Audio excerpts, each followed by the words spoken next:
This is Unit 2, Lesson 1, Transformations of Nonsensical Graphs. By the end of this lesson, you should be able to translate, meaning move, reflect, and dilate a general graph, something that doesn't follow a function rule. So we're taking a look at what are called nonsensical graphs. So it's simply a graph for which we will not worry about the exact equation. There is not one equation that we could plug into this purple graph to find each point, okay? It's just kind of random points making a shape. But notice it is still a function because it follows the function pattern in terms of every x value has only one y value. You don't have any repeated x values. So anyways, these are the two shapes we're going to take a look at throughout, and we're going to be moving them, shifting them all around. This first function, f of x, is just represented by this purple graph, and the second function, g of x, is in blue. And the f of x and g of x, remember, just fancy function notation, could be replaced with the letter y, and the f and the g are just simply naming them so we can keep them identified. All right, so first we're going to start off with a little review, reflecting over the x-axis. We saw this when we worked with our absolute value graphs. And remember, when you have a negative right here in front of the function, that means it's reflecting over the x-axis. And if something is reflecting over the x-axis, it's moving up and down, okay? It's a vertical shift. So when we think of a vertical shift, keep in mind it's the y coordinates that are changing values. And since I'm simply reflecting over the x, my y values are changing their signs. All right, so all I'm going to do is take each point and reflect it over the x-axis. Now, any point that is on the x-axis will stay the same because those points have a y value of 0. So if I want to negate that, it's still just 0.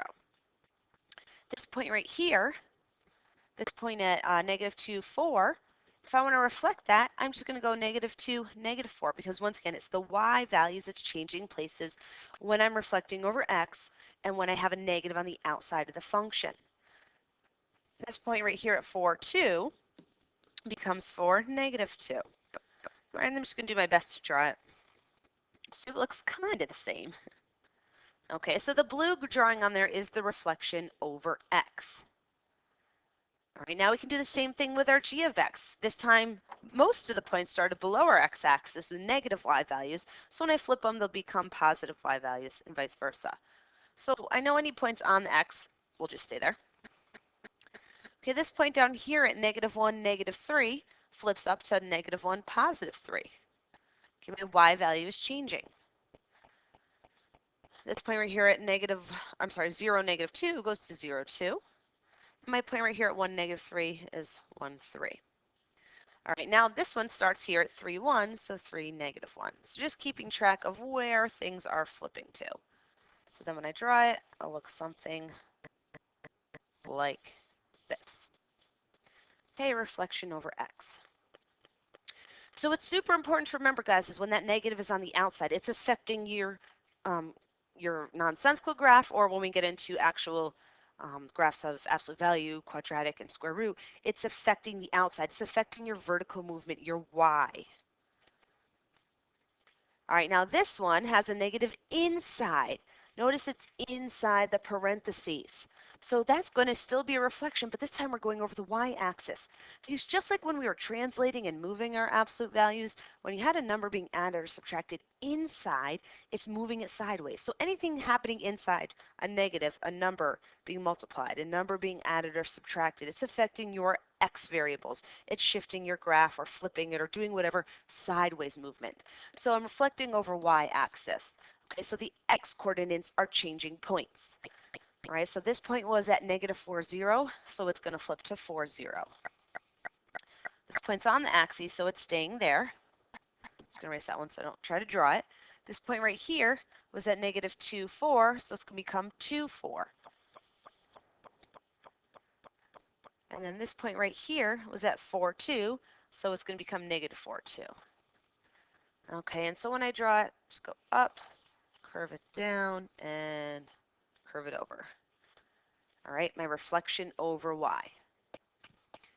Same thing with my graph over here. These 2 points actually just kind of flip onto each other. Same thing with these 2 points. And this point stays the same. So the only one that's really, I mean, they're all changing, but the only thing that's really going to completely move is that right there. Okay.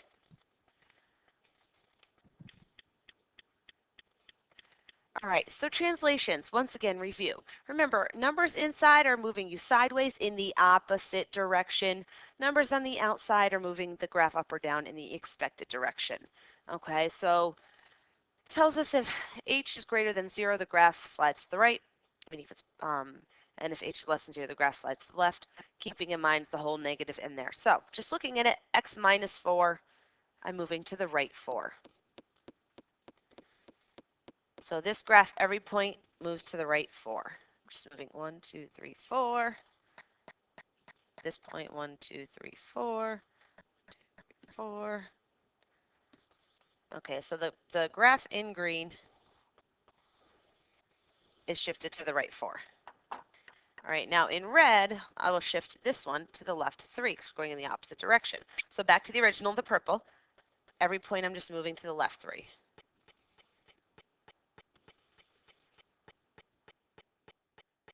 3, 1, 2, 3, and then I'm connecting them.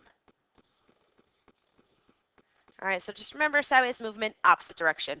Inside numbers affects your sideways movement. It affects your x coordinates. And notice, guys, really, I am just affecting my x coordinates. When I shifted the green one to the right 4, the x values just increased by 4. I could take every x coordinate and add 4 to it. All right, in my red graph, when I shifted it, I can just subtract 3 from every x coordinate. All right, this is just more of the same with the other graph. I'm going to go ahead and continue on so it doesn't make the video too long. All right, vertical shifting. Number being added or subtracted on the outside in the expected direction. So first in red, it says a +4, so that means it does go up 4. Every point just shifts up 4. So 1, 2, and I'm adding 4 to the y value. Because anytime I go up or down, it affects y. And 6, so it looks like this.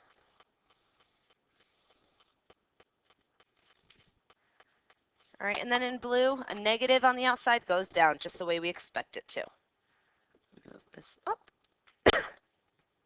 So I'm subtracting 3 from my y values.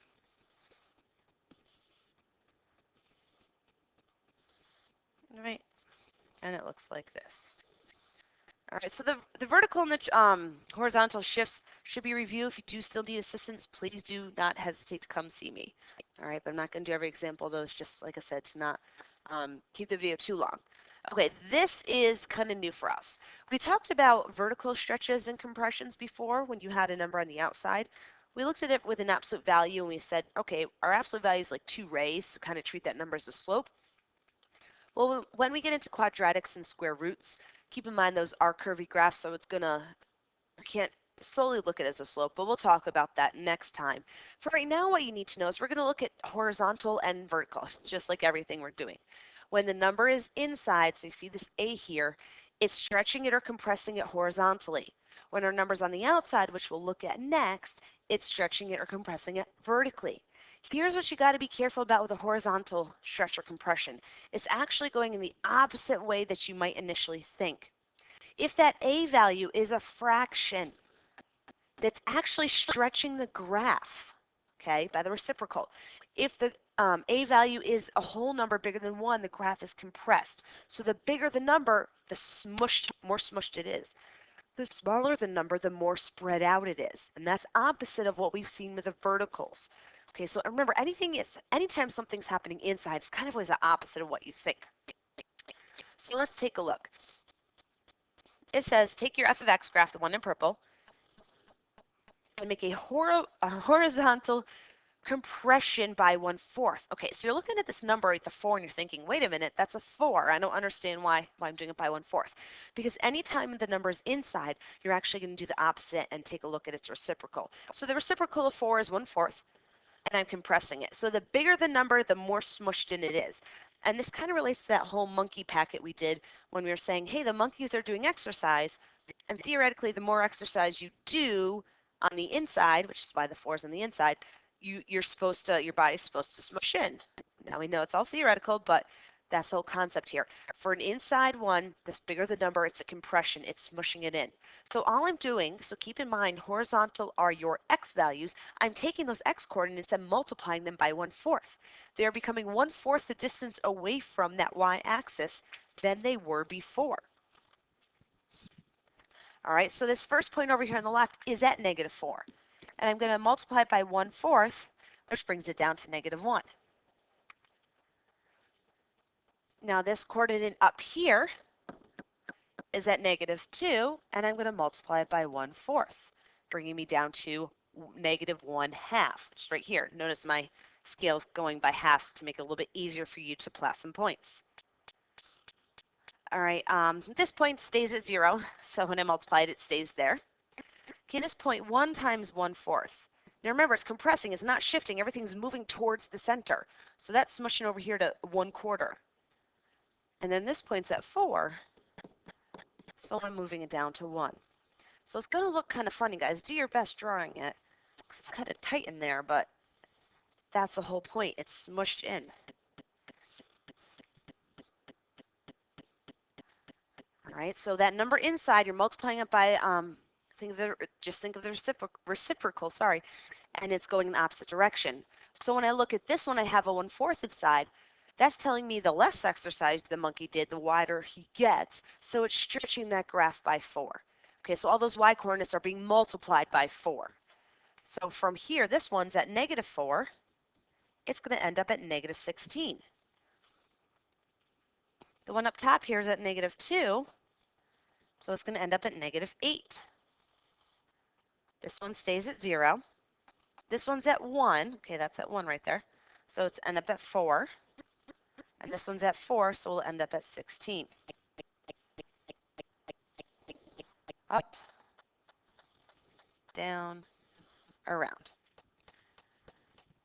All right, so it does stretch it out nice and wide. So number being multiplied inside affects your x values. And if it's a fraction, it's actually getting bigger. If it's a whole number, it's actually getting smaller.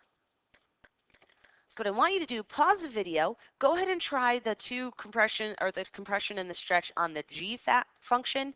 Pause it, and I'm going to do the same and go ahead and draw it so that when you press play, you can check it out. But I would like you to try it on your own. Okay, so this one, I compress it by 1/4, so I multiplied all the x coordinates by 1/4. Be careful of this point right here. It started at 3, and when I multiplied it, it went down to 3/4, which is right here. Okay. All right, and then this one was stretched by 4, so everything got multiplied by 4 and it expanded it out. Okay, so that is your horizontal stretches and compressions. The number's inside your parentheses and it's going in the opposite way that you may think. Meaning the bigger the number, the smaller it gets, more compressed and closer together the x values are, and vice versa.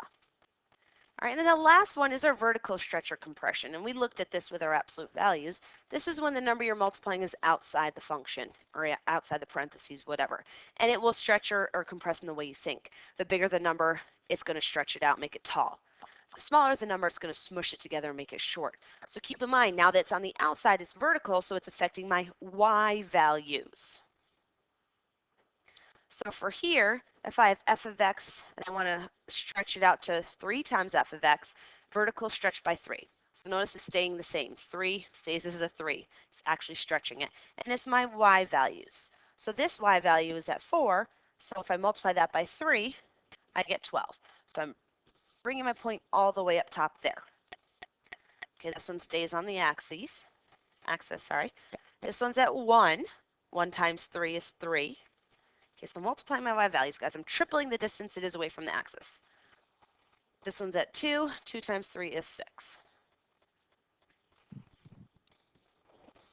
And then I can connect it. So it just makes it nice and tall. All right, now if I'm compressing it by 1/4, I'm multiplying all the y values or the heights by 1/4. So I expect it to be shorter and closer to the axis, more compressed of a function. So these 2 points on the axis stay right here. This has a y value of 4, so if I multiply it by 1/4, it brings it down here to 1. Makes it nice and short. This one has a y value of 1. Oops. So when I multiply it by 1/4, I'm down here at 1/4. This one has a y value of 2. multiplied by a quarter, I'm down here at 1/2. All right, so then I draw it, and it's just very compressed. All right, so moral story is inside, outside. Whenever something's happening on the inside, you're doing the opposite of what you initially think. Okay, shifting it the opposite direction, multiplying by the opposite number you might think, and it's always affecting your x coordinates. Anything on the outside, go in the expected amount or direction, and it's changing your y's. Okay, so go ahead and pause and give these two a try. I will pause as well.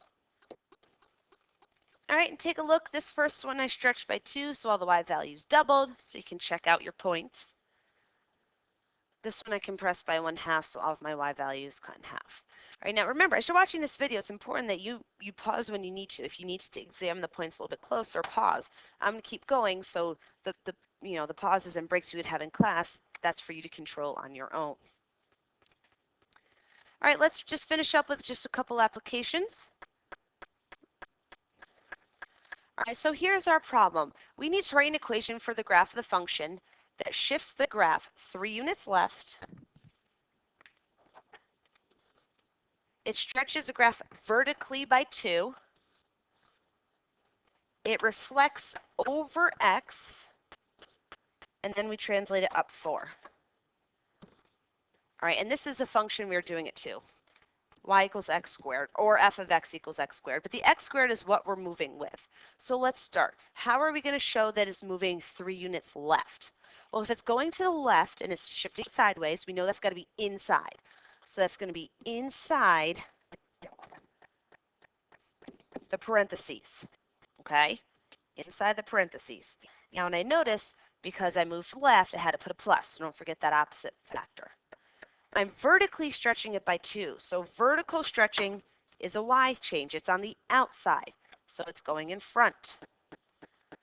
I'm reflecting it over x. Reflecting over x is a negative in front.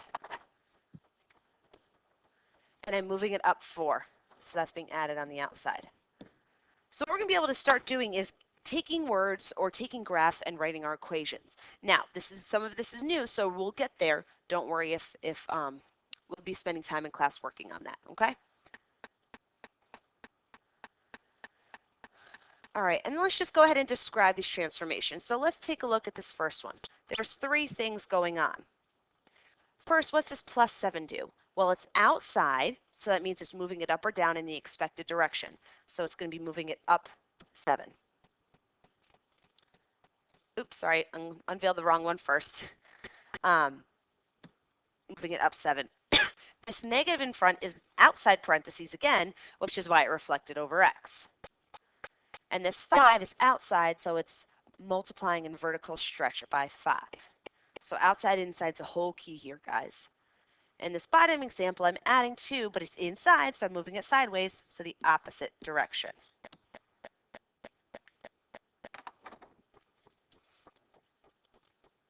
All right, and that's where we are going to stop for today. Feel free to go ahead and bring any questions you have to me.